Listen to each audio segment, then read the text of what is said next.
Yo, what's going on YouTube? Welcome back to the channel. Today is going to be episode 2 of what I learned from the pros, and today we're going to be talking about a trick I learned from Barely Live.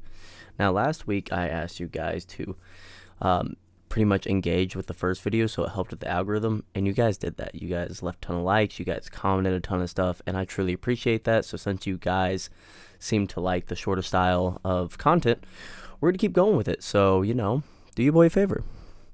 Like, dislike, comment, help me out, and we're gonna jump into the video. Let's get it. Before we get into this video, I just want to say real quick, last week someone said that my audio kind of sounded wishy-washy. My drivers were outdated, so updated them. This should be the new mic sound. I think it sounds better. Let me know what your guys' thoughts is. All right, now we go into the video.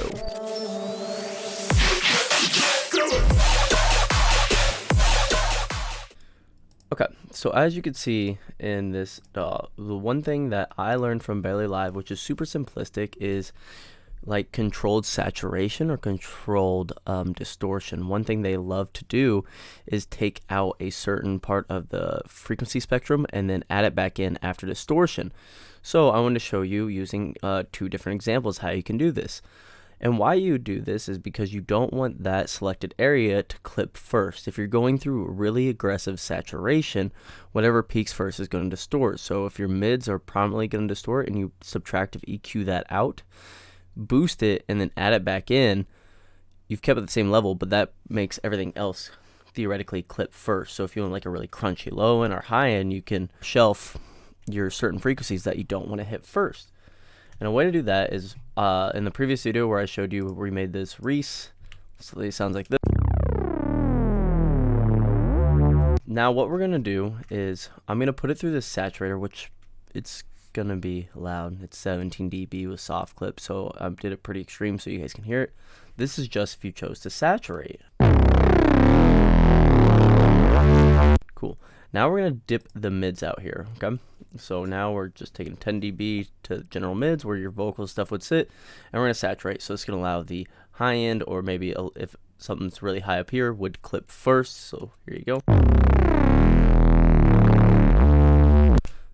Sounds really good that way, honestly, to me. But now what we can do is we can literally just take the inverse of this, so you can either copy and paste it on the other side. And then for the Reese, I turned it down the gain a little bit. So normally I would do exact match it, but just the Reese sound, I just didn't go full 10, and you get this. So once again, without, with. And you can hear that your mids are not like super distorted. It's actually really clean. This is a really saturated signal. So if we take from before and saturate it with using this technique, you get a really clean sounding Reese. Now that's very in front of the mix. You'd obviously turn that down quite a bit. I also want to show you that it's usable on, but the patch sounds like this out the gate. If you want to see the span, here it is. A lot of resonance. So if I was actually going in to mix this for the sake of this, not only would I cut out the parts I didn't want to distort as much, but I would probably tame those resonances as well, because those are going to become an issue. But I want to show you the same process. Okay, so that sounds better. So we're going to take that, and now we're going to add it back in. So we take that, and we just literally take the inverse. We'll add 8 dB back in. You can hear the high end doesn't sound as distorted. So once again, just saturate alone. Sorry about yours. Take away the low. Add it back in.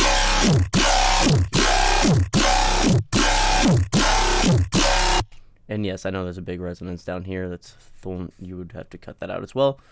But just to show you guys that this is really it. Subtractive EQ into your distortion and saturation, and then adding back into taste what part you took away.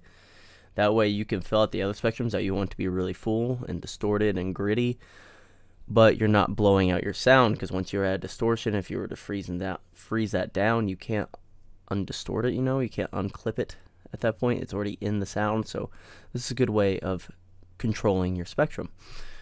So yeah, that is a technique I learned from Barely Alive. I know they still use it in a lot of their sound design stuff. I learned it from their Patreon, I believe. So, go check out Barely Alive's Patreon if you want to see some of their cool techniques.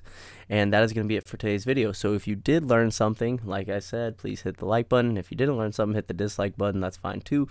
And comment if you've never heard of this strategy before. I'm curious to hear what you guys think. And I appreciate it, and I'll see you in the next video. Peace.